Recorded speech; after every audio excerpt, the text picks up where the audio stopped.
Quentin Dickinson, bonjour, vous êtes chef du bureau de Radio France à Bruxelles. Après 2 mois de procès, Mehdi Nemmouche, ça y est, va être fixé sur son sort.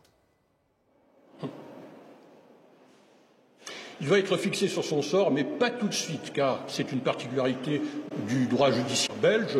Aujourd'hui, on connaîtra le degré de culpabilité que les jurés lui reconnaîtront. C'est-à-dire que depuis mardi après-midi, les jurés sont réunis en conclave. Ils ont à répondre à 57 questions très précises. Et c'est aujourd'hui qu'on saura exactement ce qu'ils pensent de l'acte d'accusation. Est-ce qu'il s'applique entièrement à Mehdi Nemmouche ou est-ce qu'au contraire, effectivement, il y aura des zones d'ombre qui profiteront à l'accusé? En tout cas, ce n'est que demain que l'on connaîtra la peine, la sanction finale qui s'appliquera à Mehdi Nemmouche ainsi qu'à son complice, Nassir Bendrer, qui lui aussi comparaît à ses côtés ici au Palais de justice de Bruxelles.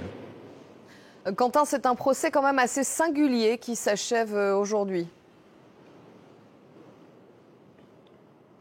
Oui, au bout de 8 semaines, effectivement, c'est un procès totalement hors norme auquel on a assisté.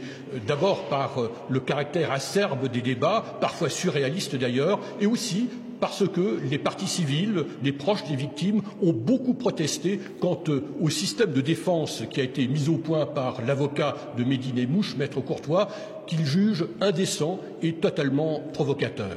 Alors, effectivement, que dit cet avocat? Il dit, eh bien, mon client, Mehdi Nemmouche, est innocent, il n'y est pour rien.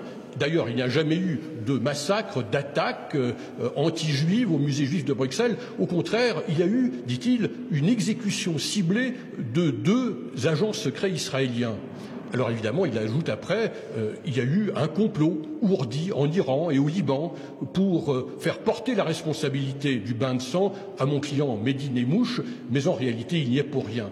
Et d'ajouter aussi, il faut le relaxer, il faut qu'il sorte libre de cette audience. Alors, que recherche exactement Maître Courtois? On ne sait pas exactement dans le détail, mais en tout cas, il n'apporte aucune espèce de preuve concrète à l'appui de ces dires qu'il avance avec aplomb, plaidoirie après plaidoirie. D'un autre côté, on sait que ce qu'il recherche aujourd'hui, c'est d'instiller une goutte, une part de doute dans la tête des 12 jurés.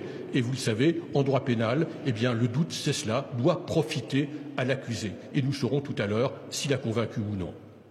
Merci Quentin, vous étiez en direct de Bruxelles.